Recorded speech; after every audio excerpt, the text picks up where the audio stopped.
Hello, this is Scott Bach-Hansen, Vice President of Sales for Enventure. Today I'm going to talk about our company and our offerings so that you might have a better understanding of why companies are looking at using Enventure for some of their services and resources that they have for their business. So we'll go over the company itself, what our value delivery is, and then some basic information on our services and our structure. So about us, we've been around since 1997, so 20 plus years. We work in the engineering services, Masta, data management, and asset management. So today we're going to focus on the engineering services aspect. We're in 35 countries. Today we have 300 plus clients, and we're continuing to grow. So the main focus for us is being able to provide some type of partnership with a client and to having some type of additional support for their staffing needs. It can be either done on site, it can be done offshoring, or it can be done in a hybrid model. We look at a collaborative type of environment, whether it be BIM 360, VPN, WebEx, whatever is needed. We are in the process of just trying to develop the right chemistry for our teams to be able to work for our customers.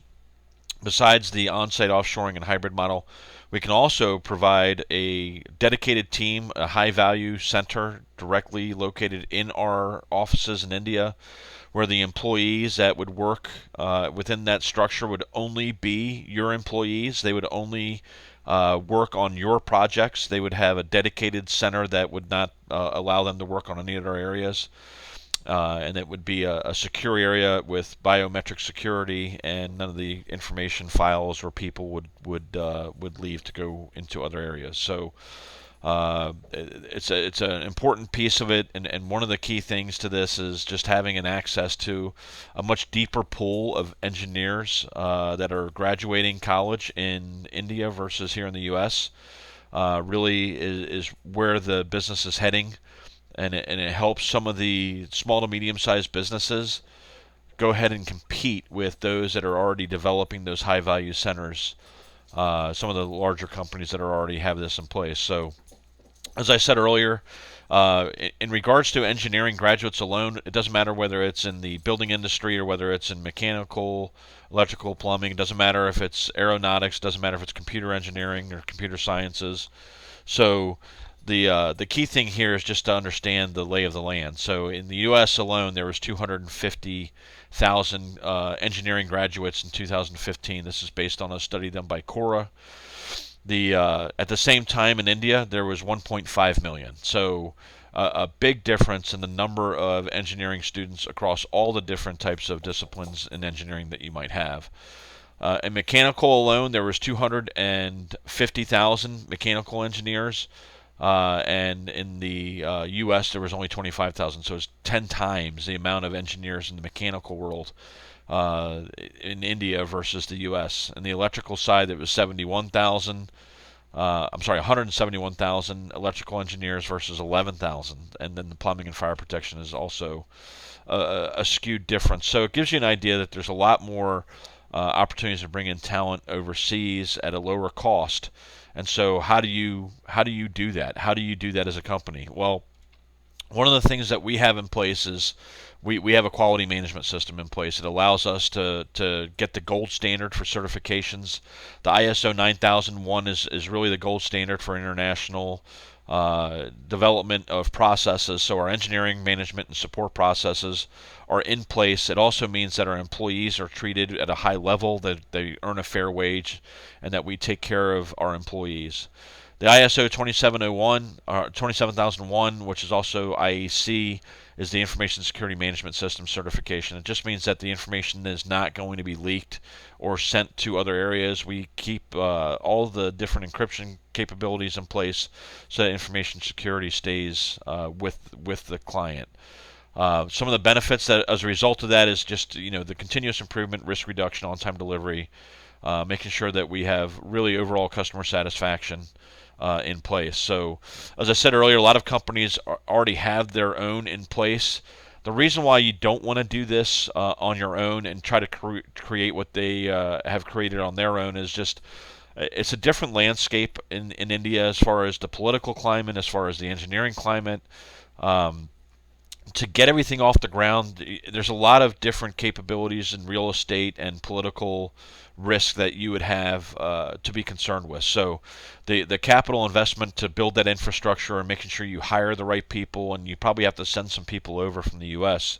and pay them at a very high rate just to be able to build this, can be a very difficult thing. So there's a lot of challenges in the ROI. Whereas our model is we already have it in place. We have the building in place. We have the HR in place. We have 160 employees already in place. We can build in more because of there's a vast need for engineers in the U.S., but in India, there's a lot of opportunity for us to bring on multiple people. So we really have a highly effective hybrid model where a niche team can operate from the client location or from our dedicated location. So in the building and engineering services world, we're really speaking about architectural, mechanical, electrical, and plumbing, as well as fire protection becomes part of that.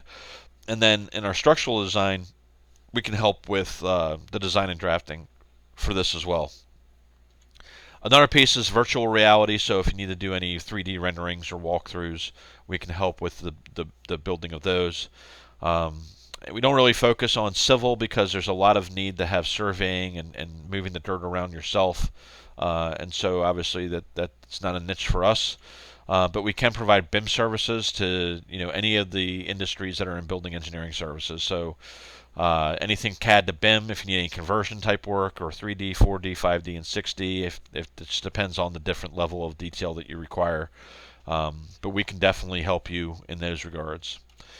The shift structure is one of the big key components to why we're successful and how we are always meeting our management processes. So as you look at this slide here, IST, which is India Standard Time, Shift 1 has an overlap period for a couple of hours with Shift 2. And the reason for that is that Shift 1 will be doing some of the work while we in the U.S. are asleep, but Shift 2 has our project team leader, and it makes sure that the quality control is in place so that we look over the work, we'll make sure that we're meeting all the needs of the client, and then by the time the U.S.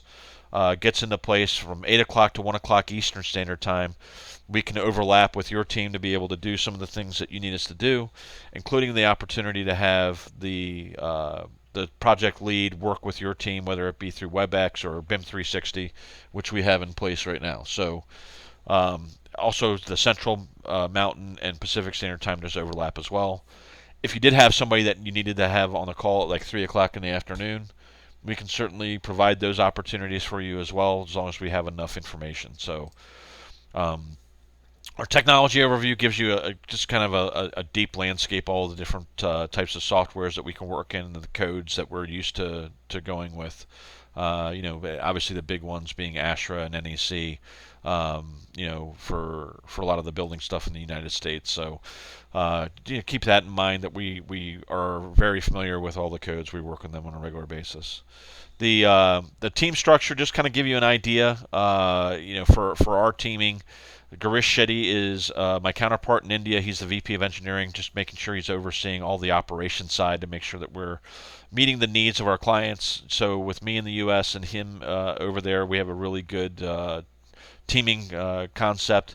So underneath each different sector, we have a team leader and team members that are associated with each one of those different business levels. So in summary, we're looking at trying to provide you with a dedicated and an experienced team that allows you to increase your capacity, say yes to more deals, maybe not pass on some of the deals. It requires the ability to have lower expenses to be able to do that. So the cost of an engineer or an architect in India is a lot less than what's here in the United States. So getting a deeper bench and staff without having to worry about the employees. You don't have to worry about the health insurance or life insurance, 401k, or even the holiday party. So everything's taken care of with the employee. It also includes all of their software licenses. So if you bring on 3 employees, you don't need to bring on 3 different Revit licenses for them. They come with the licensing already in place. Our flexible contracts allow for either a time and materials type of contract, or a full-time employee, or even a high-value center where you have employees from Enventure that are dedicated only to your company on site and it's again with biometric secure location as well. We can also bring an employee over to the U.S. to ingrain, or one of our project leaders to ingrain with your team, so that you'll have an opportunity to be able to meet them, and they can get more comfortable with your processes as well. So. And again, the overlapping and flexible scheduling is one of those things that's just a really important piece to the puzzle for us. So, again, I wanted to take about 10 minutes today just to kind of talk to you about what we do and how we do things, and how offshoring is really becoming an important piece to the puzzle. If you're going to outsource here in the U.S. and it's going to cost you the same amount of money as a U.S. engineer or architect, you might want to consider just offshoring it. It's just a different type of outsourcing. We're proven. We've been around for 20 plus years, and if you'd like to have more conversations, my contact information is here for you to see. So I want to thank you for your time and looking at this, and if you have any questions, feel free to reach out. Thanks so much and have a great day.